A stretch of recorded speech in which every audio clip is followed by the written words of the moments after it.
मेरा नाम आलिया है। मेरी उम्र 21 साल है। मैं लाहौर में रहती हूँ। ये कहानी आज से 2 साल पुरानी है। मैं नौकरी के लिए एक इंटरनेशनल कंपनी में इंटरव्यू के लिए गई थी। मैं बहुत ही खुश थी कि मुझे नौकरी मिल जाएगी, क्योंकि मैं अच्छी खासी पढ़ी लिखी थी। मुझे खुद पर पूरा यकीन था कि मैं इंटरव्यू में पास हो जाऊंगी। आखिरकार वो दिन आ गया। मैं बहुत ही खुश थी। मैं सुबह जल्दी उठ गई और तैयारी में मसरूफ हो गई। इंटरव्यू में जो सवालात पूछे जाते हैं, मैं उनको ज़हन में दौड़ आया और फिर नहा धोकर अच्छे से कपड़े पहन लिए। उस दिन मैं नहाई थी, खूबसूरत लग रही थी। मैंने ब्लैक टेलर का ड्रेस पहना था जिसमें मैं क़यामत लग रही थी। मेरी एक दोस्त भी उस कंपनी में काम करती थी। उसने मुझे बताया कि तुम पढ़े लिखी हो, अपनी जिम्मेदारियों से खूब वाकिफ हो, तुम्हें नौकरी जरूर मिल जाएगी। मैं भी तालीम मुकम्मल करने के बाद नौकरी की तलाश कर रही थी, ताकि अब मैं अपनी प्रोफेशनल जिंदगी में आगे बढ़ूं और अपने लिए एक मकाम पैदा करूं। मुझे अपने पैरों पर खुद खड़ा होना था। इस दिन मैं अपनी दोस्त के साथ इंटरव्यू के लिए गई। जब उसने मुझे देखा तो कहने लगी, मैंने उसका शुक्रिया अदा किया तो वो कहने लगी, बूस बहुत दिल फेंक आदमी है, तुम्हें तो वो जरूर नौकरी दे देगा। जब मैंने ये बात सुनी तो मैं सोच में पड़ गई कि ये क्या बोल रही है। मैंने उससे पूछा, तुम मुझे साफ साफ बताओ, तुम्हारे ज़हन में क्या है? तो वो कहने लगी, थोड़ी देर बाद तुम्हें खुद इस बात का पता लग जाएगा। तो वो अपने ऑफिस में चली गई और मुझे इंतजार करने के लिए कहा गया। कंपनी बहुत शानदार थी। मुझे एक सोफे पर बैठा दिया गया और मुझे कहा गया कि जैसे ही बूस आ जाएंगे आपको बुला लेंगे।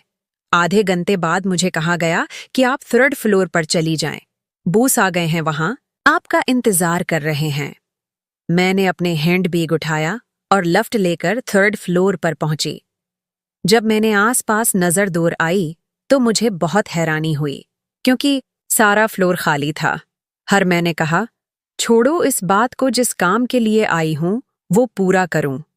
मैंने इजाजत ली और कमरे में चली गई। जैसे ही कुर्सी पर बैठी तो बॉस मुझे देख रहे थे। वो कंपनी में बहुत अच्छे अहदे पर फाइज थे, लेकिन उनको देखकर बॉस वाली फीलिंग नहीं आ रही थी। उन्होंने बैठी पीते हुए मुझसे कहा, लड़की अपना दोपट्टा उतारो। ये बात सुनते ही मुझे अपने कानों पर यकीन न आया कि किस तरह का बॉस है।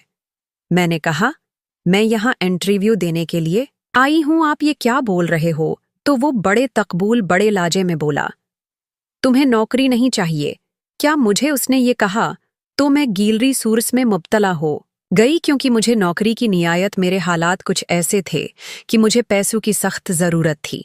मैंने खामोशी बड़े लाजे में कहा, जी चाहिए। फिर बूस ने कहा, देखो यहाँ पर एक वसूल है, जिसको भी नौकरी चाहिए होती है वो पहले मेरे साथ डांस करती है।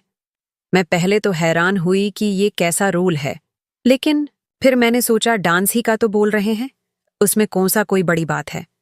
चलो इस तरह मुझे नौकरी तो मिल जाएगी।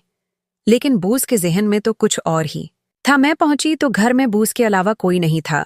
मैंने पूछा, बाकी सब कहाँ हैं? तो वो हल्का सा मुस्कुराए और कहने लगे, बस हम दोनों ही हैं। मैंने कहा, क्या मतलब? तो उन्होंने कहा, कुछ देर बाद तुम्हें पता चल जाएगा। बूस ने मुझसे पूछा कि तुमने खाना खाया है?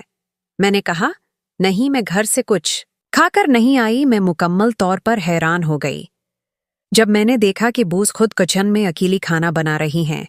मैंने कहा, आपको खाना बनाना आता है? जब उन्होंने ये सुना तो वनस पड़े और कहने लगे, मैं बहुत अच्छा खाना बनाता हूँ, आज हम दोनों मिलकर खाना खाएंगे।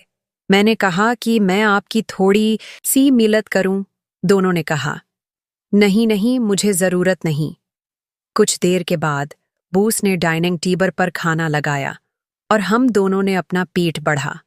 मैंने खाने के दौरान पूछा कि आपकी शादी नहीं हुई?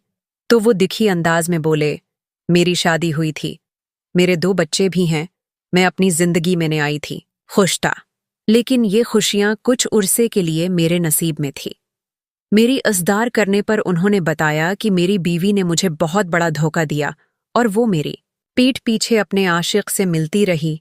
जब मैंने अपनी बीवी से पूछा तो वो बरहम हो गई और कहने लगी, मैंने तुमसे शादी सिर्फ अपने घर वालों की वजह से की है मुझे तुम में कोई इंटरेस्ट नहीं। मैं उसे बहुत प्यार करता था, लेकिन जब मुझे उसके चक्कर के बारे में पता चला तो मुझे अंतहाई दुख हुआ।